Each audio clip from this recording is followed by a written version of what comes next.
Here's number 4. Develop the ability to act. Take action. Not hasty if it isn't required, but don't lose much time. Here's the time to act. When the idea is hot and the emotion is strong. That's the time to act. You say, Mr. Rohn, I'd like to have a library like yours. See, if you feel strong about that, what you got to do is get the first book and then get the second book. Before the feeling passes and before the idea gets dim, action pronto, action immediate, action as soon as possible. Because if you don't, here's what happens. We call it the law of diminishing intent. We intend to when the idea strikes us. We intend to when the emotion is high. But now if you don't translate that into action fairly soon, now the intent starts to diminish. And a month from now it's cold. A year from now, can't be found. So act. Set up a discipline when the emotions are high and the idea is strong and clear and powerful. That's the time to set up the discipline. Somebody talks about good health and you're stirred. Says, right, I need to get a book on nutrition. Get the book before the idea passes and before the emotion gets cold. Go for the book. Start the library. Start the process. Fall on the floor. Do some push-ups. Action. Got to take action. Otherwise, the wisdom is wasted. Otherwise, the emotion soon passes. Unless you put it into a disciplined activity. Capture it. Disciplines is called how to capture the emotion and how to capture the wisdom and translate it into equity. Disciplines. Now, here's what's important about disciplines. All disciplines affect each other. In fact, here's a good philosophical phrase. Everything affects everything else. Nothing stands alone. Don't be naive in saying, well, this doesn't matter. I'm telling you, everything matters. There are some things that matter more than others, but there isn't anything that doesn't matter. Okay. We all pity the man who says, well, this is the only place I let down. Not true. Key to take home. Every letdown affects the rest of your performance. Every letdown affects the rest. This is part of the educational process on personal development. If you don't take the walk around the block, you probably won't do the apple a day. If you don't do the apple a day, you probably won't start building your library. If you don't build your library, you probably won't keep a journal, and you won't take pictures, and then you won't do this, you won't do wise things with your money, won't do wise things with your time, won't do wise things with your possibilities and relationships, and the first thing you know, 6 years of that accumulated, and we say you have messed up. So the whole key to reversing that process now is to start picking up these disciplines. Now here's the positive side. Every new discipline affects the rest of your disciplines. Every new one affects the rest. That's why action is so important. The least action, the smallest action. Take it. Because when you start accomplishing and the value starts to return from that one action, it'll inspire you to do the next one and the next one and the next one. You start walking around the block, it'll inspire you to get an apple. Get an apple, it'll inspire you to get a book. Get a book, it'll inspire you to get a journal. Get a journal, it'll inspire you to grow, develop some skills. All disciplines affect each other. Every lack affects the rest. Every new affects the rest. The key is to diminish the lack and set up the new. And you've started a whole new life process. Key. Also, one more thought on discipline. Here's the greatest value of discipline. Self-worth. Self-esteem. People are teaching self-esteem these days, but they don't connect it to disciplines. The least lack of discipline, and it starts to erode our psyche.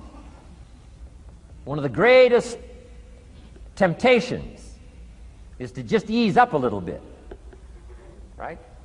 The slightest lack of doing your best starts to erode the psyche. Instead of doing your best, doing just a little less than your best. Sure enough. You say, well, it's just going to affect my sales. No, it's going to affect your consciousness. It's going to affect your philosophy. Now you've begun in the slightest way to affect your own philosophy. Here's the problem with the least neglect. Neglect starts as an infection. And if you don't take care of it, it becomes a disease. And one neglect leads to another. And the worst of all, when neglect starts, it diminishes our self-worth, our self-confidence, our self-value. You say, well, how can I get back my self-respect? I'm telling you, you don't have to go to 29 classes. All you have to do is start the smallest discipline that now corresponds to your own philosophy, like I should, and I could, and I will. No longer will I let neglect stack up on me so that I will have the sorry scenario 6 years from now, giving some excuse instead of celebrating my progress. That's the key to discipline. Okay? Let's get kids involved in the least of disciplines. One more, and then one more, and then another one, and then another one, and then some more. And the first thing you know, you're starting to weave the tapestry of a disciplined life into which you can pour more wisdom and more attitude and more strong feeling, more faith and more courage. Now you've got something, a vessel in which to put it, and now the equities start to flow. And the early return, I'm telling you, if you'll start this process, the early return will have you so excited, you'll commit yourself to this strategy for the rest of your life. You'll never go back to the old ways. Join a new crowd, join a new group. The disciplines to do it, take action. I recommended the last time I was here, the little book, Richest Man in Babylon, and I said, I've lectured now to over 3 million people in the last 33 years, and I've recommended this little book to almost all of them, I think. Guess how many have actually gone and got this little book? Answer, very few. My best guess is 10%. Such an easy thing to do. In that last seminar, right, I suggested this little book, number one, is easy to find. Number two, it's easy to buy. The most you can pay for it, $6, $7, $8. You can borrow that from your kids. And number three, it's easy to read. It's in story form. That's why I use it for teenagers, teaching them how to be rich by 40, 35 if you're extra bright, much sooner if you find a unique opportunity. But if it's easy to find and easy to buy, and if it's easy to read, why wouldn't everybody go get it? We don't know. What do you know? You don't know. I don't know. Nobody knows. Here's how profound it is. Some do and some don't. Now here's the numbers. About 10% do. 90% don't or won't. And we don't know the mystery of that. And I'm telling you, 10 years from now, those numbers will still be the same. 10% will, 90% won't. The numbers don't change. Only the faces change. You're looking at one of the faces. I used to belong to the 90% who couldn't be bothered even if it was easy. Guess how many people have a library card? Wisdom of the world available. Transform your life in any value amount you want. By the way, how much is a library card in Texas? Free. Here's what free is. Easy. I mean, it can't be any easier than free. Somebody says, well, would you bring it by? Well, no. At least you got to go get it. No.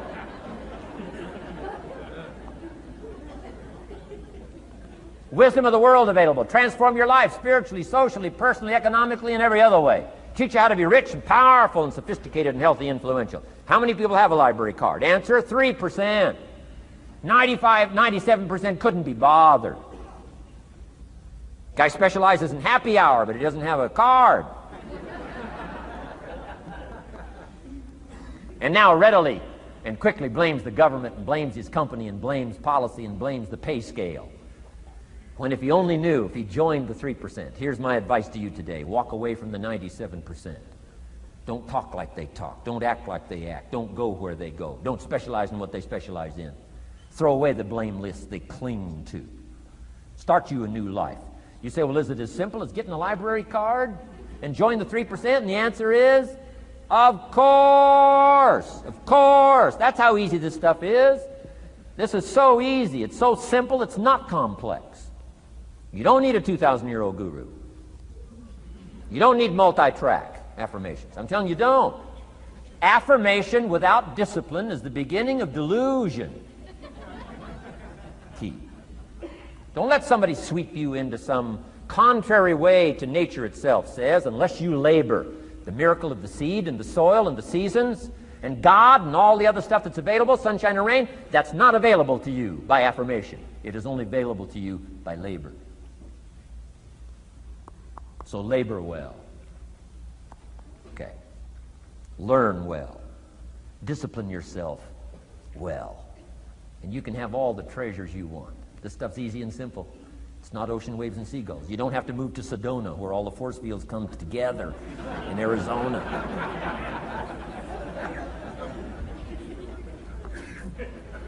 Let's teach our kids the simple ways to transform their health, number 1. Their economics, number 2. Their ability to communicate, number 3. Their life and treasure and lifestyle, number 4. Spirituality, number 5. And the list goes on and on. Let's not leave out any of the least of disciplines that encourage us to do the next one, to do the next one, to do the next one. First thing you know, this whole scenario for you is spinning up instead of out of control on the negative side. This is all you got to do. It's as simple as this. It's as simple as a start, committing yourself to life change. And once you start down this road, I promise you, you'll join the 10% and the 3%. We're going to talk financial independence in just a little while. Guess how many people can retire from the income of their own personal resources when it comes time to retire? Answer, 5%. In the most independent country in the world, 95% are dependent, 5% are independent. Take charge of your own retirement. I'm telling you, if you take charge of your own retirement through personal development and all these skills we've taught today, plus what's coming up, financial independence, I'm telling you, take charge of your own retirement, you can multiply it at least by 5, maybe by 10, maybe by 20, maybe by 100. Let the government take care of it, some company take care of it, you got to divide by 5. Take charge of your own life, take charge of your own day, take charge of your own conversation, take charge of your own family, take charge of your own possibilities. And learn these skills, develop this kind of strategy, and I'm telling you, life will open up for you. Join the 3%. Join the 10%. Join the 5%. Walk away from the 95%.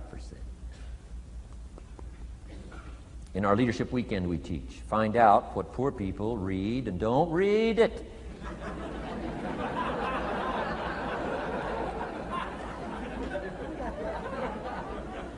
I'm telling you, don't talk like they talk. Lend a helping hand, but don't fall into their poor philosophical scenario. Don't blame what they blame. Don't use the excuses they use. It's called the language of the poor. Switch gears, switch language, switch ideas, switch strategy. Start with the simplest of disciplines. And don't bemean any of these disciplines. The smallest of disciplines starts the process of life change.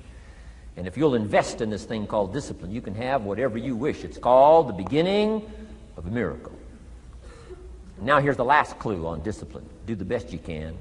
We covered earlier, but here's a good scenario for the do the best you can. I've got a good question for you. Is the best you can do all you can do? And the answer is no. Strangely enough. If we all fell on the floor right now and did as many push-ups as we possibly could, and let's say for some reason you haven't been into push-ups lately, I can't imagine why, but let's say the best you can do is 5.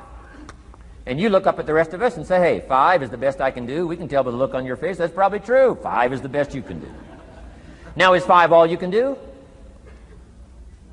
The answer is no. If you rest a little, you can do 5 more. Wow. And if you rest a little, you can do 5 more. And if you rest a little, you can do 15 more. How did we get from 5 to 15? It's a miracle.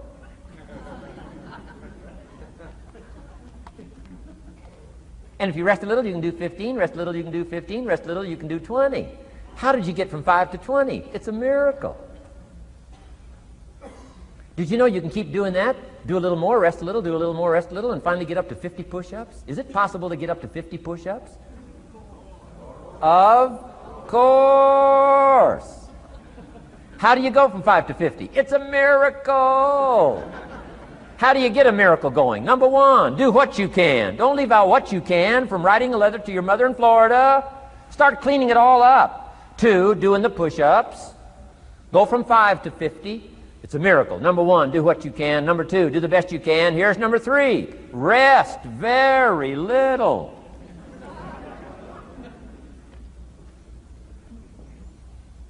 Don't rest too long. Why? The weeds take the garden.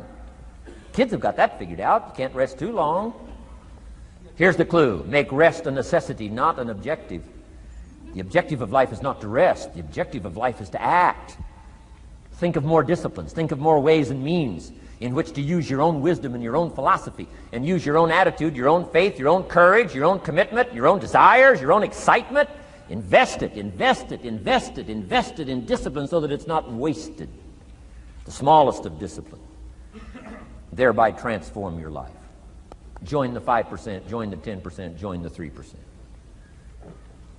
Guess when I went and got this little book, Richest Man in Babylon?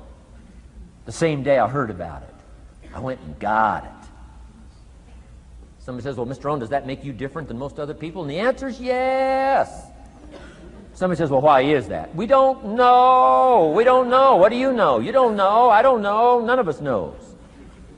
Some do and some don't. The numbers don't change. Only the faces change. From those who get in on a seminar like this, listen to a dynamic sermon, read a book, listen to some cassettes, take seriously the next conversation of a friend who wants to level with you, and do something about it. And you can walk away from the 97% and not live there anymore. Because if you don't, the next 6 years of your life will be like the last 6. Mr. Shove said to me, Mr. Rohn, 6 years now you've been working. I'm telling you the next 6 years of your life is going to be like the last 6 unless you take advantage and start making these personal changes. I made the changes, totally revolutionized my life. So take a look at the next 5 years of your life. It's going to be like the last 5 unless you change. And if you will change, everything will change. Join the 5%. 10 years from now, the numbers are going to be the same. But I'm telling you, some faces in this audience can change and start showing up in the 3% crowd, in the 5% crowd, in the 10% crowd, and thereby dynamically affect your life and your future. Develop these strengths.